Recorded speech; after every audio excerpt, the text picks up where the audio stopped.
All right, so I'm Stefan Schörling, work for OneWin. We do a lot of Microsoft 365 and Sentinel and work with Kusto all day long, more or less. So today we're going to talk a bit about Kusto, threat hunting, how we can scale this across Kusto, and some training resources. And I have with me Matthias. Yes, I'm Matthias Borg, work with OneWin as a threat hunter and been doing Kusto for some time now, which is super exciting. And I've also been doing other query languages in other scene platforms and so on. So what we have done here is to try to get as much content as possible to squeeze into 30 minutes. So I think we jump forward a little bit.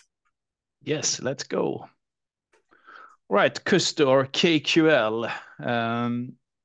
KQL, not to mix it up with Kibana query language. Now we're talking Kusto query language, and we're leveraging Kusto to discover patterns, identify anomalies and outliers, statistical modeling, and so on. So it's a very powerful query language. So we can query structured, semi-structured, unstructured data, and then we can also visualize the data with charts or graphs or anything we need to do for finding or anomalies. So where is Kusto? More or less, if you take the Microsoft ecosystem, Kusto is almost everywhere. It's in the Azure cloud. It's in all the resources they have there in the backend. They have Azure Data Explorer. All the security products is kind of built on top of Kusto as well. If you work with the SIEM solution, Sentinel, or you work with the XDR solution, Defender, everything is based on Kusto if you want to query data. If you want to visualize things with Azure Workbooks, etc., you also use Kusto or KQL. And of course, it's in many, many other products as well. If you work with system management and so on, it's also built in there to query data. So Kusto is the new PowerShell, more or less, I would say. Classic one. Exactly. So how does this work? I mean, the Kusto basics, if you start there, I mean, we have tables. The data is stored in tables. We can use filters to filter the data. If we want to modify the output or aggregate data, we can do extend, or we can kind of query the data or kind of structure the data in various ways. And then we can design the output if we want to project certain columns or certain fields and visualize the data that way. So it's very basic on that. So some powerful query operators. There are many, many more. And if you follow the KQL quick link in the link here, you can see them all. But we have listed some here, which is very often used. We have the take, which is just listing the 10 latest records. We can use filters with where, as an example, looking for something specific. If we want to find a distinct record, we can use distinct, order by if we need to order in somehow, and also summarize if we want to summarize a count, finding how many of each patterns we have. And then, of course, we can join various tables together. So very, very basics and just for reference. And beside the take operator, I also like to push for the sample and sample distinct to get sample rows based on certain criteria. So you can get which values you have in a certain column and different fields, so you can see how a larger set of data would look like. Exactly.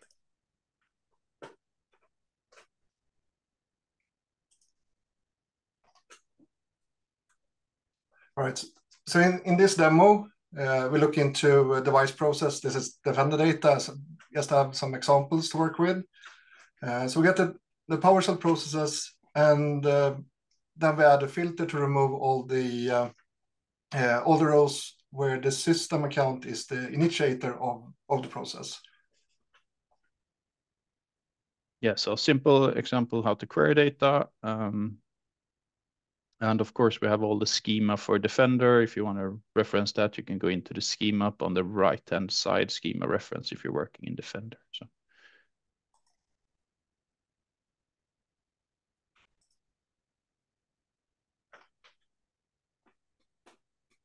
All right. So to continue this query, we're going to take the unique combinations of certain columns and present them. So distinct is used to get the unique combination of all these columns that we decided. And we also, for the sake of demo, added a toUpper function to do capital letters in one of the columns. So there are multiple ways you can use all these functions to modify and edit your results. Yeah, so it's going to be a few videos here that we're walking through. So let's see if the video starts. So the next one will be how to join data between tables. In this case, we're joining data from other tables, in this case, the logon events as well. So here's one of the differences between other query languages, where we can aggregate and join data between different columns to get the required values. If they're not there in one of the tables, we can take the values from another table instead.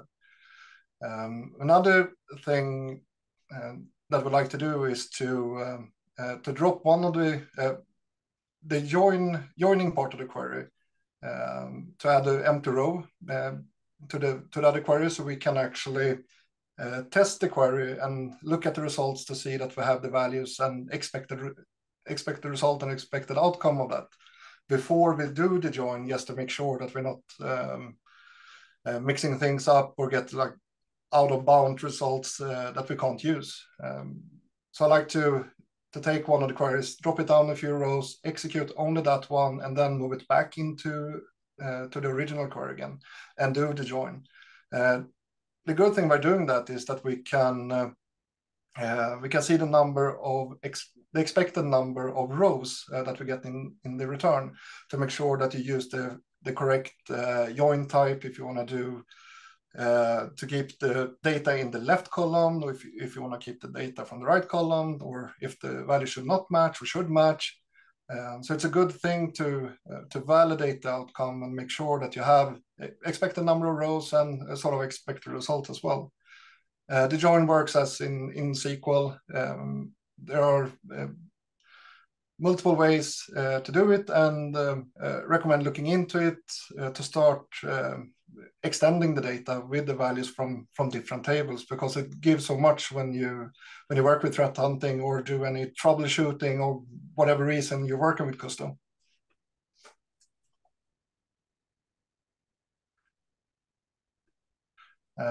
We also added an if statement to this, yes, because I wanted to hide my my home IP, and which is also good in like demo purpose. So we do the if the IPv4 is in private range, then we keep the remote IP, or if it's in the public range, we add this redacted string to that column.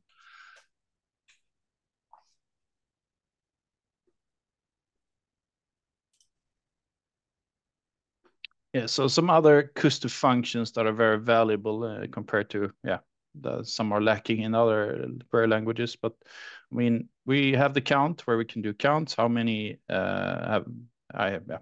instances do we have of this, which we want to count? We have the argmin and argmax, so finding the first event or the last event, or the sum if we want to do summarize count, summarize something to see how many public IP addresses have connected to this, how many machines have this machine talked to, etc. We have the if we want to filter something, which Matthias explained in the previous demo. Then we have like functions, geoinfo from IP address and so on. So we can extend that into finding geography, and you can also build functions in Kusto. So anything you want to add there? No, I think we continue. See if the start should play. All right, so in this example, we're actually in the Azure Data Explorer UI, and I've ingested some sample network traffic data. So we start by taking like the first 100 rows to have a look at the table and the actual column, so we can see which which of the columns is something we want to continue to build on.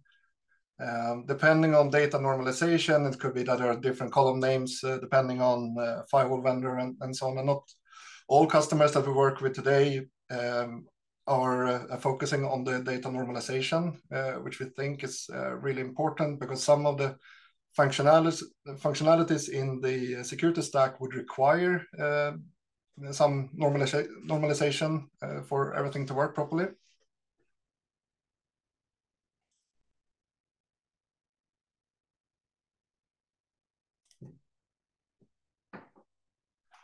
All right, so we continue this by aggregating. So we want to see a count per source IP, and just to count the number of events.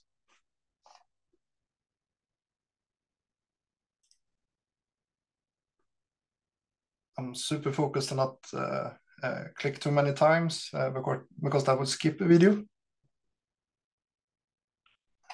All right, so this time we use the argmin to get the first or the minimum value by the time generated and by the destination IP. So we can see the first time someone or something is communicating with this IP, or we can take the last time or the average amount of events each source IP is sending to a specific destination.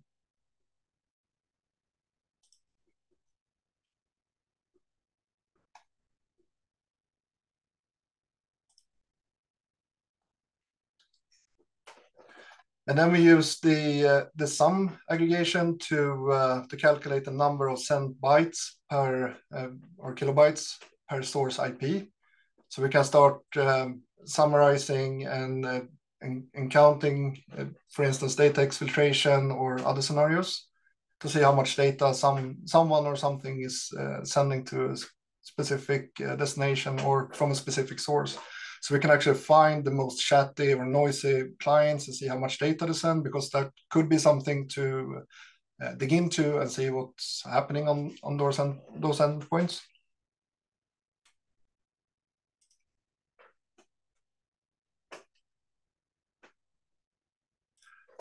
And for the sake of demo, we extend with an extra column that will we'll do an if statement to see if the limits exceeds a certain value, then we add, as in this example, potential exfiltration or normal data traffic or whatever. In a real scenario, you will probably have other limitations to it, but just to show that you have these possibilities, which is really useful when diving into tons of data or tons of network traffic data or whatever data you're diving into.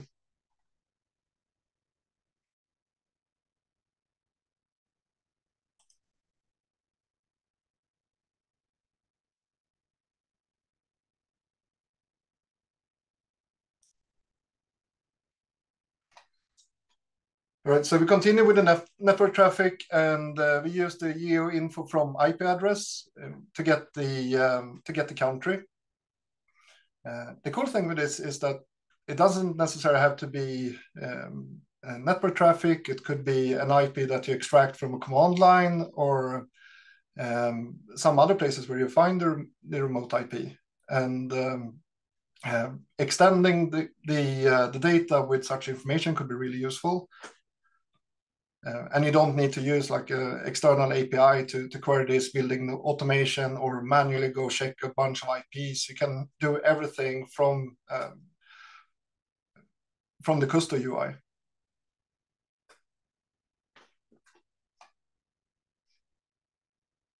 And then we can count the number of data sent to specific city. It could be if you have some banned countries or something like that, and you want to see how much data is sent to those countries. So it's really valuable and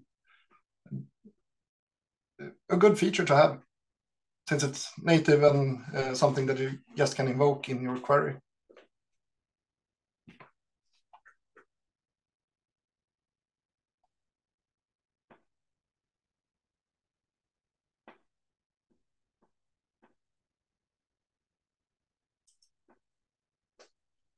All right, so external data.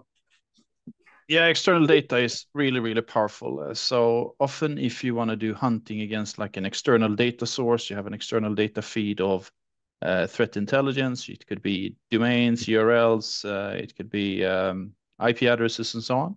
So in Kusto, you can reference an external data source for this. So in this example, we have an external data where we go to an Azure Blob Storage where we have a CSV file. And we also have an authentication token, so it doesn't need to be open. And here we can reference, like do a device network events, referencing network traffic against this IP and see if we get any matches. So very, very powerful using this external data feature. So definitely something to JSON leverage. format as well, text files, CSV files, and so on. So it's really, I mean, it's a good feature. And if you have an automation flow that creates the CSV file, for example, let's say it's an Azure storage, then you can have some values that you need to correlate with, and you don't need to like place it in publicly online. Exactly. So very powerful. Also, if you build custom detections in these products as well, so you can leverage that there. But very good for threat hunting scenarios.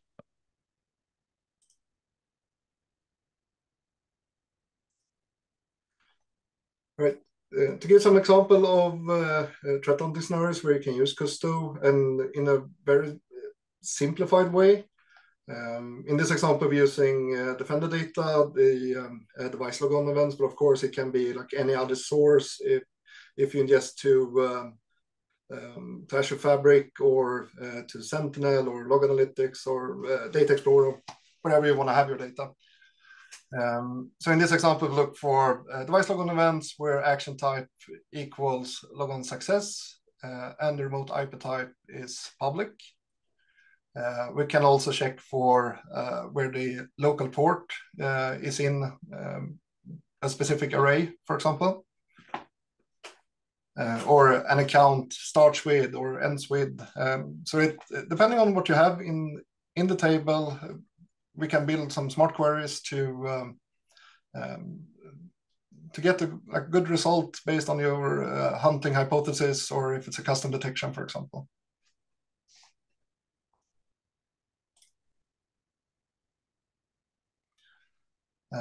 Another scenario is a classic like lateral movement scenario where you have devices or endpoints communicating on certain management ports, for example, internally. So you can define your privileged access workstation network and look for certain management protocols in the network coming from these devices or not coming from these devices. So depending on the scenario, you can do this filtering. And this also goes back to your external data feed, which where you can update this dynamically depending on like how your network looks like and how you want to like push the external data and use this data in the hunting scenario.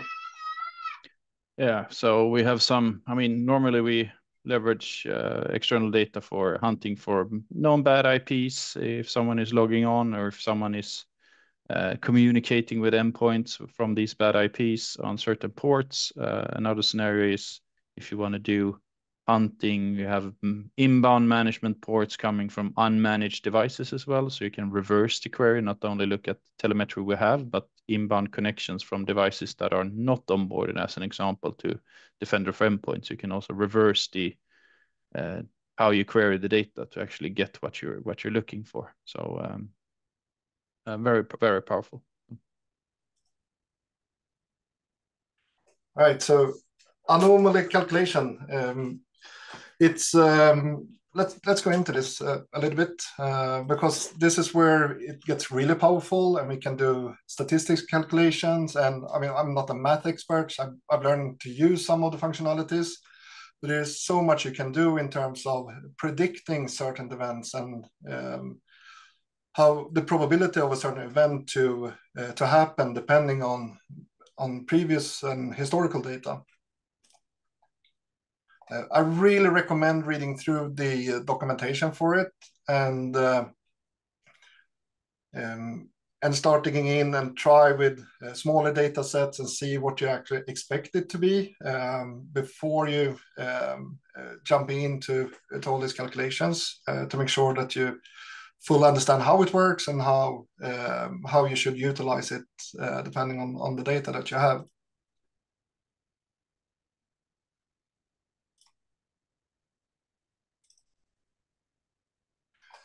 So in this example, we use the time series to create a baseline of the data based on count per source IPs per hour by destination IP.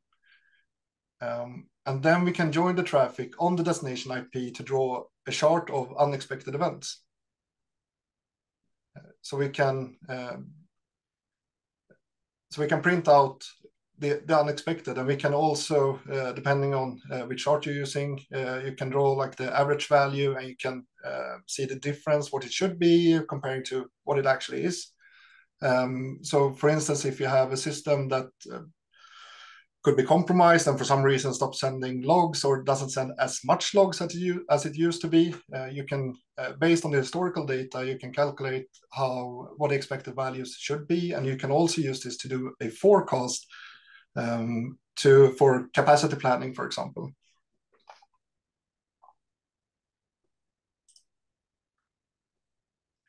And can we still call this like a new thing? It was released last year in preview, and I think it went general available in a couple of months back. Yeah, I think it was something like that. So graph semantics, and I mean, this is really how to query the data and build your graphs, finding how things are connected, how you want, and then visualize it in a graph to actually see it simpler. Because when you have a lot of data, it's sometimes really hard to see the trees for the forest. So this is really, really powerful when you analyze data and see how things are connected and how they are related to each other. So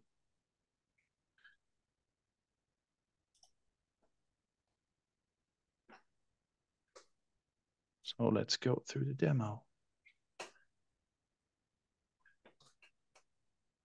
So in this, we're using graph semantics to find chain of executions, and for instance, it could be lateral movement, or it could be, as in this example, we use process change to see if someone executes PowerShell and then launch other processes from PowerShell. We could do this by using joins. The challenge with joins in this scenario is that we need to define the number of joins we want to do. So with graph semantics, we can do unlimited joins based on the actual results instead of a predefined number of joins. It's built on nodes, and the nodes has properties, and then we have the connections, the edges, how they connect with each other, which could be like any value, could be made up values or calculated values. For example, if we want to see unsigned processes, and if they are launched, and then from the unsigned processes executes PowerShell, and then from PowerShell executes who my host name and so on. So this is how we can graph this and make these connections between the events. And where is this supported? It's actually supported everywhere, mostly, except for the plotting and like the visual part of it. It's not supported yet. It's something we push Microsoft to release everywhere because it's really handy. I mean, we can do the tables and look at the tables and like do some other filtering to only show the valuable rows in the return. But for me personally, I think it's much easier to look at a drawing of something. The same thing with if you do just a time chart, for example, and want to see the spikes and so on. It's much easier to do that if it's in a visual manner instead of just looking at the table. So for that reason, I want to have the plotting like everywhere. And you can also do this like combinations. So for instance, let's imagine that you do the time series to find the anomaly and then add this into graph semantics. So you can actually plot out abnormal behavior in your data.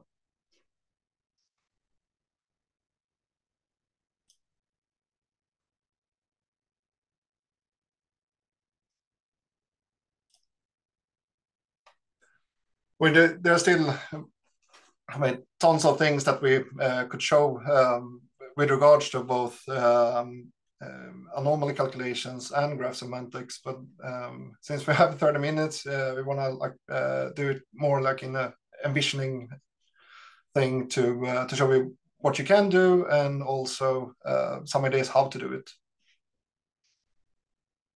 Yeah, so here more or less we visualize the data and we have a fake data set up there, which we kind of is stating, but this is one way of how you could visualize it. I mean, also if you use Defender, you have the TVM and now the new exposure management where you can see lateral movement paths and so on. So if you ingest that data, you could potentially visualize the lateral movement paths in your own ADX cluster, which we're using here for the demo purpose.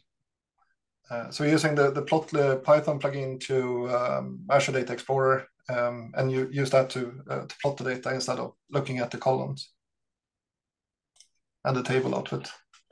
Right, so scaling possibilities. How do you scale this, Stefan? Yeah, so if you are working across, if you only work in one tenant, fine, you can work in the tools. But if you have several tenants you're working in, you have the option to use the Defender multi-tenant portal, the MTO portal. And with this one, you can hunt across several tenants from one view. So in the Defender portal, you would have the hunting and you would select the tenants you want to hunt across. So here you can query all the tenants for a certain query, finding matches against the bad IPs as an example. So the MTO portal is one way of doing it.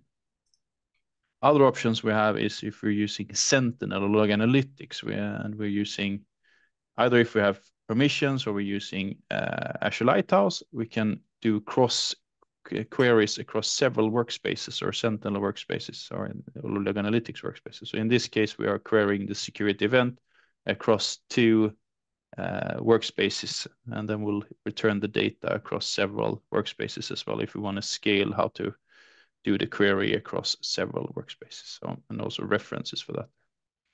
Other options to do it is if we use Jupyter Notebooks, so we can actually connect Jupyter Notebooks and query the data there. If we want to do visualizations like on the pictures, the images with Jupyter, we can use the Mystic Pi from Microsoft, which is their hunting framework. Or if we want to build our own tools, we can also use the Advanced Hunting API and query the data through the API. So we don't have to use the built-in tools as an example if we're leveraging that in Defender as an example, or Sentinel has its API as well where we can query that against Log Analytics. So there are several ways of doing it depending how you want to consume and manage the data. Yes, just for references, we have some training resources here for you as well. The Kusto Detective, if you are new to Kusto or if you want to challenge yourself, even if you know some Kusto, the Kusto Detective is a great resource with challenges, how to analyze and query data.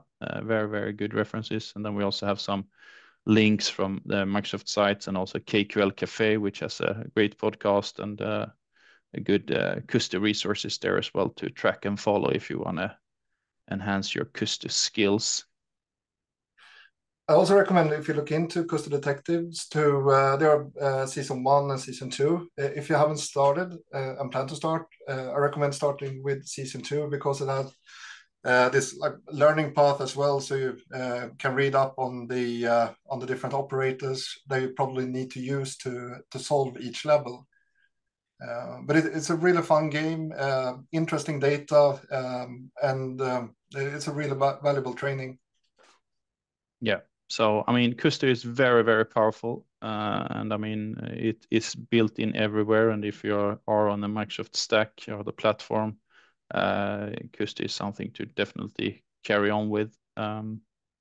So with that, hopefully you have gotten some inspiration. And if you want to follow us on X, it's called now, you have our handles here. So that's all from us.